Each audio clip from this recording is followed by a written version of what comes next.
اللہ اکبر، سبحان اللہ، الحمدللہ، استغفر اللہ، نحمدہ و نصلی علی رسولہ الکریم، اما بعد، اعوذ باللہ من الشیطان الرجیم، بسم اللہ الرحمن الرحیم۔ آپ لوگوں سے یہ وعدہ کیا تھا کہ انشاءاللہ آئندہ پروگرام ہم جادو کے حوالے سے کریں گے، کیونکہ یہ ہمارے ہاں کا اس وقت بہت سنجیدہ معاملہ ہے، اور کوئی بستی، کوئی قریہ، کوئی گلی ایسی نہیں ہے جہاں اس کے کرنے والے یا توڑ کرنے والے کسی بھی شکل میں لوگ موجود نہ ہوں، اور بہت زیادہ اس کے حوالے سے معاشرے کا استحصال ہو رہا۔ تو میری خواہش تھی کہ اس پہ بات کی جائے، کہ لوگوں کو ایک اویئرنیس دی جائے کہ اصل حقائق کیا ہیں۔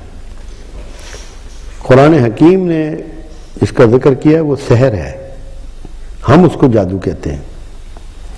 سحر کے بنیادی معنی یہ ہیں کہ جو کچھ دکھایا جائے اصل میں وہ نہ ہو، جو کچھ آپ دیکھ رہے ہوں، آپ محسوس کر رہے ہوں، اصل میں وہ نہ ہو۔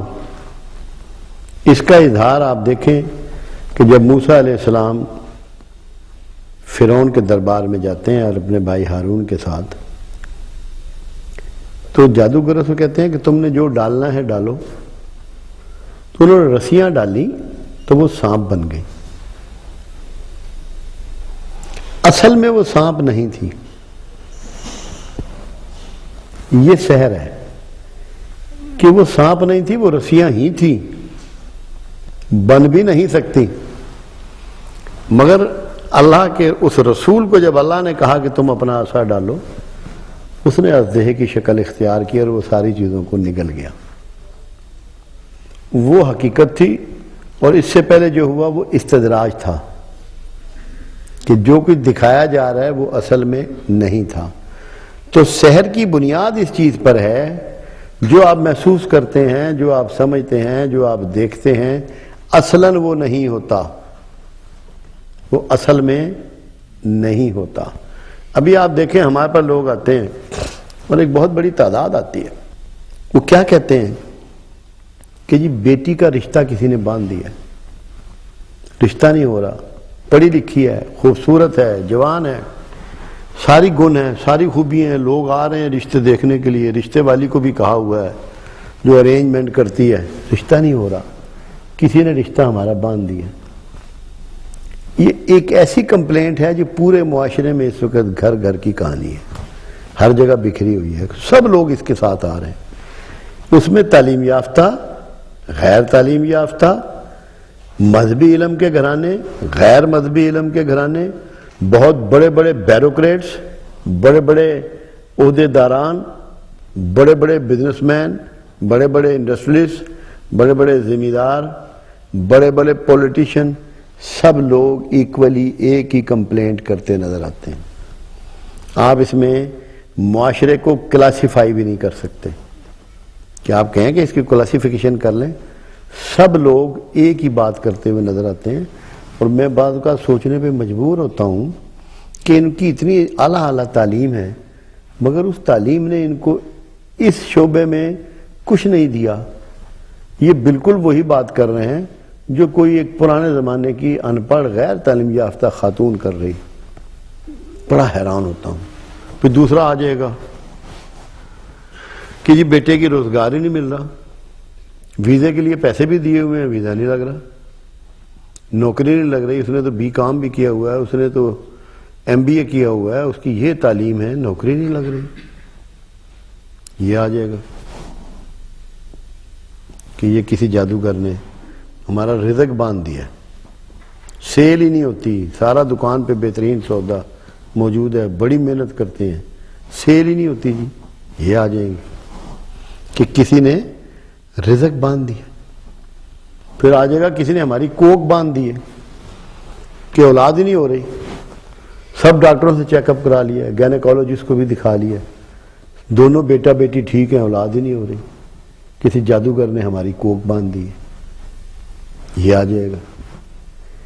غرض وہ ساری چیزیں جو ایک انسان سے ریلیٹڈ ہیں، اس کے روزمرہ کی زندگی میں وہ شامل ہیں، ان کے حوالے سے جادو کی کہانی کو معاشرے نے گھیر رکھا ہے. ایک یہ شعبہ ہے. دوسرا شعبہ یہ ہے کہ جی بندہ بیمار ہے، بڑے سے بڑے ڈاکٹر کے پاس جاتے ہیں، سارے ڈائگنوزز کرائیں، بندہ ٹھیک ہی نہیں ہو رہا. کسی نے جادو کر دیا، جادو سے بیمار کر دیا. یہ کمپلینٹ. پھر ایک اور کمپلینٹ آ جاتی ہے کہ جی ہمارے گھر میں چیزیں پڑی تھیں، ان پہ خون کے چھینٹے پڑے ہیں، کہ جی پانی پڑا ہے. پھر ایک اور کمپلینٹ آتی ہے کہ کپڑے کٹ گئے، گھر میں رکھے ہوئے کپڑے کٹ گئے، ان پہ ٹک لگ گئے، گول دائرے میں کٹ گئے، مختلف انداز سے.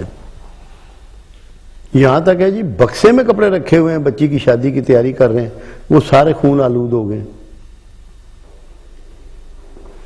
یہ بھی کمپلینٹس آتی ہیں. پھر یہ آ جائے گی کہ چیز یہاں رکھی ہوئی تھی، وہ یہاں سے غائب ہے، کہاں چلی گئی. اب بڑا مسئلہ ہوتا ہے ہمارے لیے یہ. میں پھر اس کے لیے لوگوں کو قرآن سے باتیں سمجھاتا ہوں کہ سب سے پہلے آپ کو یہ ماننا پڑے گا کہ اللہ سچا ہے. کیا نعوذ باللہ کوئی جھوٹ اللہ سے منسوب کیا جا سکتا؟ ممکن تو نہیں ہے. اب اللہ یہ کہہ رہا ہے جس کو چاہوں بیٹے دوں، جس کو چاہوں بیٹیاں دوں، جس کو چاہوں دونوں دوں، جس کو چاہوں دونوں نہ دوں. ایتھارٹی نہ کسی ڈاکٹر کو اللہ نے دی، نہ کسی پیر کو دی، نہ کسی اور انسان کو دی. اولاد دینے کی، نہ دینے کی، بیٹے دینے کی، بیٹیاں دینے کی ایتھارٹی اللہ نے اپنے پاس رکھی. تو کوئی مخلوق میں سے ایسا ہے جو اللہ کی اس ایتھارٹی کو یوز کر سکتا ہے؟ کیا یہ ممکن ہے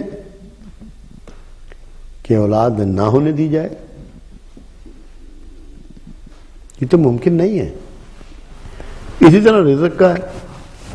اللہ تعالیٰ کہتا ہے جس کو چاہوں غریب کروں، جس کو چاہیں امیر کروں، جسے چاہوں کشائش والا رزق دوں، جسے چاہوں ناپ تول کے دوں، جسے چاہوں تنگی والا رزق دوں، جسے چاہوں رزق میں دوسرے پہ فضیلت دوں. یہاں مالک نے دینے میں آپ کی ایفرٹس کو بھی نہیں جوڑا. اس میں آپ کی ایفرٹس کا کوئی ذکر نہیں ہے. یہ انٹائر اس نے پاور اپنے پاس رکھی. میں دوں، بھلے آپ سے کام کروا کے دے، بھلے آپ سے بغیر کام کروائے دے. ایسے لوگ بھی اسی معاشرے میں موجود ہیں کہ جو ایکسٹرا لیبر نہیں کرتے، ہارڈ ورک نہیں کرتے. ایسے اسباب ان کے لیے وہ پیدا کر دیتا ہے کہ تھوڑی سی محنت سے بہت بڑا معاوضہ ملنا شروع ہو جاتا ہے. یہ اس کی اتھارٹی.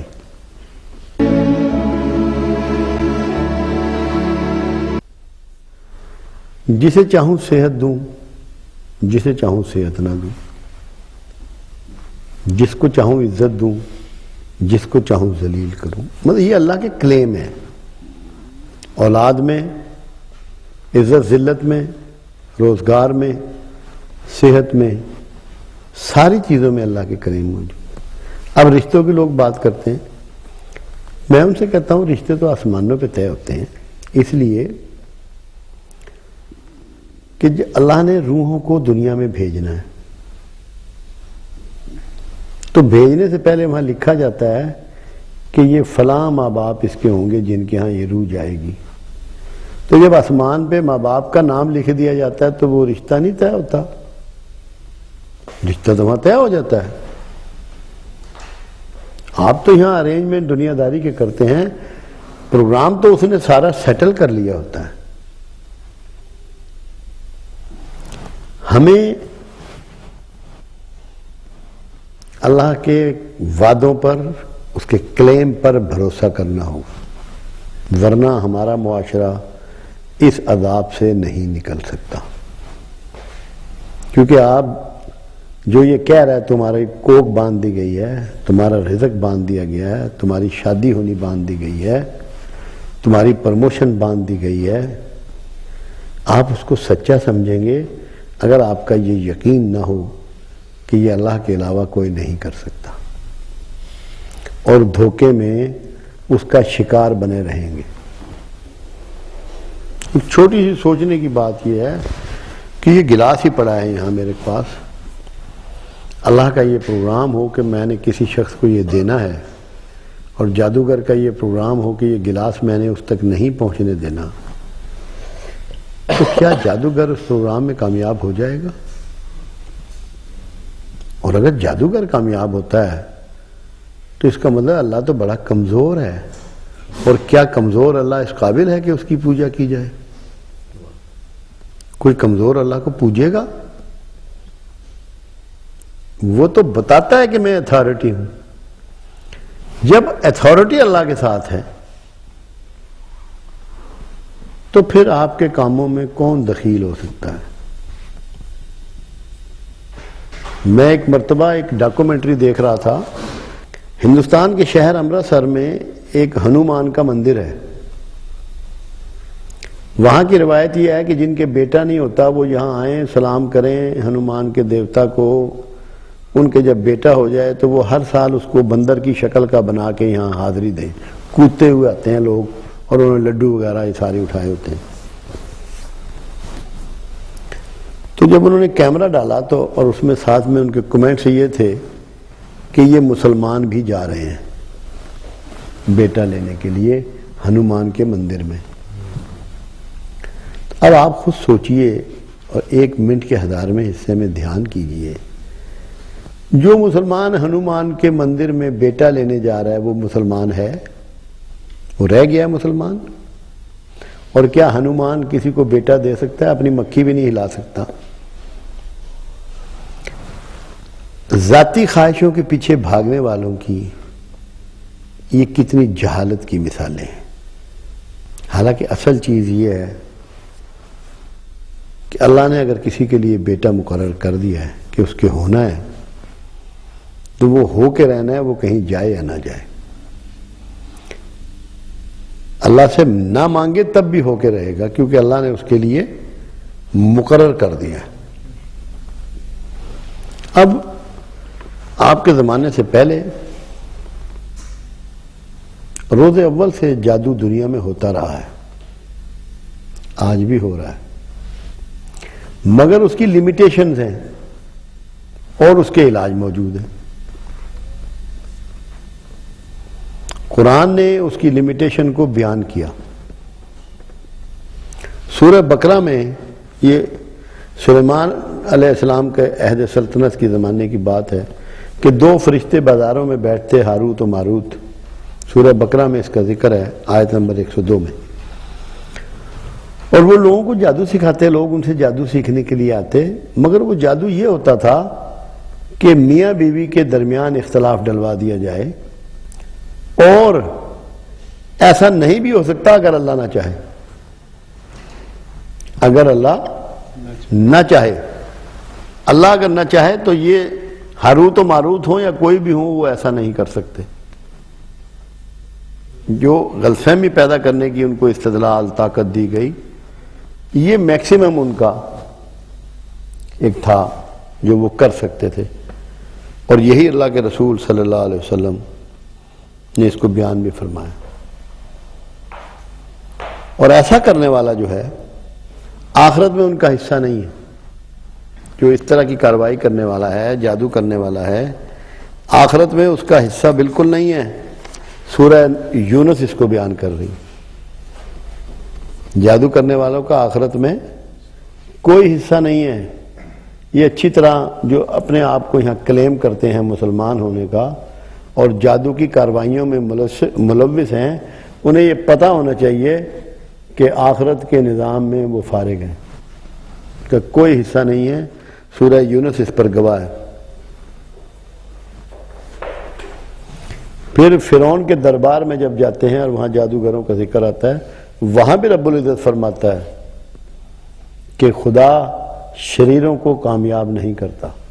جادوگروں کو وہاں شریر کے لفظ سے بھی اللہ نے موسوم کیا ہے کہ خدا شریروں کو کامیاب نہیں کرتا۔ سورہ طٰہٰ میں اس کا ذکر ہے۔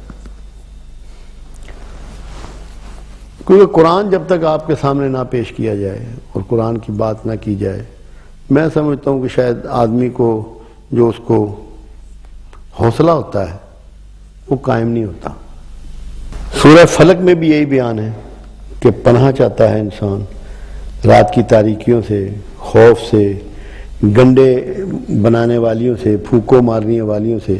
وہاں پہ مونس کا ذکر ہے، خواتین یہ کام کرتی تھی اس زمانے میں. کاہن بھی یہ کام کرتے تھے، کہانت جاری تھی. اور رسول اللہ صلی اللہ علیہ وسلم کی دنیا میں تشریف لانے کے بعد کہانت کا نظام ختم ہوا. تو یہ سلسلہ جو ہے نا وہ چلا آ رہا ہے. احادیث مبارکہ میں اس کو شرک قرار دیا گیا، اس کی سزا قتل قرار دی گئی، انسانوں کو نقصان پہنچانے کا ایک ڈھنگ قرار دیا گیا. مگر یہ جاری رہنا ہے. کیوں؟ کہ پروردگار عالم نے جب شیطان کو قیامت تک کے لیے آزاد چھوڑ دیا اور اس نے رب العزت سے یہ کمٹمنٹ لے لی کہ میں تیرے لوگوں کے راستے میں بیٹھوں گا، دائیں سے بائیں سے آگے سے پیچھے سے انہیں گھیروں گا. اگر اس کے پاس ایسے چمتکار نہ ہوں، ایسے چیزیں آپ کو متاثر کرنے والے علوم اس کو پاس نہ ہوں، تو وہ آپ کو کیسے گھیر سکتا ہے؟ کمپٹیشن کے ہتھیار اس کے پاس نہ ہوں تو کیا وہ گھیر سکتا ہے؟ تو یہ اس کے لیے اللہ کی طرف سے جب ایک آزادی اس کو دی کہ تجھ سے جو ہوتا ہے تو کر لے، جو میرے خالص بندے ہیں تو ان کا کچھ نہ بگاڑ سکے گا، تو وہ اس آزادی کو استعمال کرتا ہے. ایسے کاموں میں جادوگروں کی مدد کرتا ہے کہ انسانی عقل پریشان ہو جاتی ہے، حیران رہ جاتے ہیں. ہمارے پاس بے شمار لوگ ایسے آتے ہیں، مگر اسی اللہ نے جس نے شیطان کو آزاد چھوڑا قیامت تک کے لیے، آپ کو ایک آرٹ بھی بتا دیا. جادوگر باطل قوتوں شیطان سے بچنے کا ایک آرٹ پروردگار عالم نے آپ کو دے دیا. اس نے کلمہ تعلیم فرما دیا، اعوذ باللہ من الشیطان الرجیم. تعوذ کہتے ہیں اسے، تعوذ. اے اللہ میں تیری پناہ چاہتا ہوں شیطان رجیم سے. تو ریکویسٹ کرنی ہے ہم نے اللہ سے کہ تیری پناہ چاہیے. آپ شیطان کو نہ مار سکتے ہیں نہ قید کر سکتے ہیں، کیونکہ اس کو اللہ لبرٹی دے چکا ہے، کمٹمنٹ دے چکا ہے قیامت تک کے لیے. اس لیے کہیں آپ کو یہ نہیں کہا گیا کہ تم شیطان کو قتل کر لو گے یا ختم کر لو گے. یہ ممکن نہیں ہے. یہ ممکن ہے کہ جو اس سے زیادہ طاقتور ہے اس کی پیچھے چھپ جاؤ، اس کی پناہ میں آ جاؤ. اور وہ اللہ نے تعوذ سکھا دیا. رسول اللہ صلی اللہ علیہ وسلم کے زمانے میں لوگ تعویذ دھاگا کرتے تھے، جھاڑ پھونک کرتے تھے. ایسے واقعات ہوئے کہ رسول اللہ صلی اللہ علیہ وسلم نے لوگوں سے کہا کہ اپنا تعوذ ہمیں پیش کرو، یعنی کہ ہمیں بتاؤ. اس کو پڑھا الفاظ کو. اگر وہ الفاظ ایسے ہوتے کہ اللہ سے پناہ مانگی جا رہی ہے تو آپ فرماتے اس کو بے شک جاری رکھو. جس میں غیر اللہ سے پناہ مانگی جا رہی ہے وہ مشرکانہ طرز عمل ہے، آپ نے ہمیشہ اس کی نفی فرمائی کہ یہ جائز نہیں ہے. بچنا ہے، شیطان سے بچنا ہے، باطل قوتوں سے بچنا ہے. اس کے لیے کیا تعلیم فرمائی اور رسول اللہ صلی اللہ علیہ وسلم نے کیا طریقہ اختیار فرمایا؟ آپ جب اپنے بستر پر لیٹتے تو سورہ اخلاص تلاوت فرماتے، سورہ فلق تلاوت فرماتے، سورہ ناس تلاوت فرماتے. اور موضعتین اسی دن کے لیے اتری تھی کہ جب اٹیمپٹ کی گئی تھی رسول اللہ صلی اللہ علیہ وسلم پہ جادو کی، کیونکہ آپ کو اللہ نے ایک مثالی بشر بنایا تھا، ہمارے لیے مثال ہونی تھی کہ اس طرح جادو کیا جاتا ہے، اس طرح اس کے حالات ہوتے ہیں، ایسے امکانات ہوتے ہیں. تو یہ طریقہ بھی ایڈوائز فرمانا تھا. تو رسول اللہ صلی اللہ علیہ وسلم رات کو سونے سے قبل یہ تینوں چیزیں پڑھتے اور اپنے دائیں ہاتھ پہ پھونک مارتے اور بائیں پہ پھونک مارتے اور ایسے سر سے لے کے اور پورے جسم پر، ہاتھوں پر اور پاؤں پر ہاتھ پھیرتے. اگر اس سنت کو آپ اپنا لیں رسول اللہ صلی اللہ علیہ وسلم کے اس طریقے کو آپ اپنا لیں، میں آپ کو یقین دلاتا ہوں دنیا کا بڑے سے بڑا جادوگر، بڑے سے بڑا کاریگر، بڑے سے بڑا شیطان کا ہمراہی اور ساتھی آپ پہ اس کام میں کامیاب نہیں ہو سکتا، آپ محفوظ ہو جائیں گے۔ اب ایک بات اور کہی کہ صدقے کو رد بلا فرمایا میرے آقا نے۔ بلا سے مراد مصیبت ہوتی ہے، مصیبت صحت کی خرابی میں بھی ہو سکتی ہے، ایمان کی خرابی میں بھی ہو سکتی ہے، مال کے نقصان میں بھی ہو سکتی ہے، عزت کے نقصان میں بھی ہو سکتی ہے، جھگڑے اور فساد بھی ہو سکتے ہیں، مقدمات بھی ہو سکتے ہیں، کچھ بھی آپ کو باطل چیزیں فیس کرنا پڑ سکتی ہیں۔ اللہ کے رسول صلی اللہ علیہ وسلم نے فرمایا کہ صدقہ رد بلا ہے۔ ہم نے ساری زندگی ایک ہی بات سمجھی کہ بکرا ڈھونڈ لو اور کالا ڈھونڈ لو تو جلدی یہ کام ہو جائے گا، حالانکہ جو اس کے اندر چھپا ہوا اصل پیغام تھا اس کو فراموش کر دیا۔ وہ اصل چیز ہے کہ صدقہ رد بلا ہے، تم سچے ہو جاؤ بلائیں تمہیں چھوڑ دیں گی، صدق اختیار کر لو۔ جو اس کا کوڈ میسج ہے وہ یہ ہے کہ اگر سچے ہو جاؤ اور جھوٹ کو اپنی زندگی سے نکال دو، سارے جادوگر جھوٹے ہیں، سب باطل ہیں، کوئی آپ کا ایک بال بھی بیکا نہیں کر سکتا اگر اپنی زندگی میں آپ سچائی کو اختیار کر لیں۔ اس جادو کی کوئی حیثیت نہیں۔ یہ تعویذ جیسے نکلے ہیں، تعویذ اس زمانے میں چلے آ رہے تھے۔ تعویذ سے ہے تعوذ، پناہ مانگنا اللہ کی شیطان سے، اور وہی تعوذ پڑھنے کا ہی ہمیں حکم ہے۔ آپ قرآن بھی کھولتے ہیں تو حکم ہے کہ پہلے اعوذ باللہ من الشیطان الرجیم کا ذکر کر لو، تاکہ تمہیں مس لیڈ کر کے قرآن کے مفہوم اور معنی تمہارے نزدیک بدل نہ دے، تم محفوظ ہو جاؤ اس کی شرارت سے۔ اب ہر گلی ہر کوچے بیٹھے ہوئے ہیں، بے شمار عیسائی بیٹھے ہوئے ہیں، ان عیسائیوں کے پاس لوگ جا رہے ہیں اور وہ ان کا علاج کر رہے ہیں۔ جو بندہ اپنے روحانی علاج کے لیے عیسائیوں کے پاس جا رہا ہے، کیا ایمان بچا ہے اس کے پاس؟ کتنا بچا ہے اس کے پاس؟ اور کیا لوگ اس طرح کیور ہو جاتے ہیں؟ ہرگز نہیں ہوتے، کیونکہ میرے پاس ایک بے شمار مخلوق اس کام کے لیے آتی ہے۔ میں انہیں یہ کہتا ہوں کہ تم اللہ سے معافی مانگو۔ کیوں؟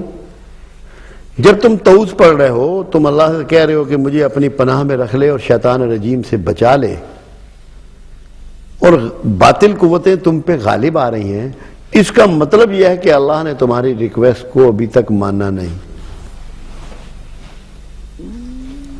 تمہیں اپنی پناہ اس نے دی نہیں۔ اگر وہ تمہیں اپنی پناہ میں دے دے گا تو کیسے کوئی مجرم جو ہے وہ تم پہ غلبہ پا سکتا ہے؟ تو جب بار بار یہ پڑھنے کے باوجود آپ دیکھتے ہیں ایسے حالات پیدا ہوتے ہیں کہ آپ کو دقتیں محسوس ہوتی ہیں، پریشانیاں محسوس ہوتی ہیں، تو کثرت سے اللہ سے معافی طلب کریں۔ جب آپ کثرت سے اللہ سے معافی طلب کریں گے تو انشاءاللہ اللہ معافی قبول کرنے والا ہے، تواب الرحیم ہے، کوئی وجہ نہیں کہ آپ کو معاف نہ کرے، اور جب معاف کر دے گا تو پھر کوئی جادوگر آپ پہ غلبہ نہیں پا سکے گا۔ اور جب اللہ نے یہ کہا کہ کوئی خیر نہیں جو تمہیں پہنچے اور ہماری طرف سے نہ ہو، اور کوئی شر نہیں جو تمہیں پہنچے اور ہماری طرف سے نہ ہو، اس کا مطلب کیا تھا؟ شر کی قوتیں کا نام شیطان ہے۔ جب اللہ ہی تمہیں چھوڑ دے گا تو شیطان تو دبوچ ہی لے گا، شیطان تو دبوچ ہی لے گا۔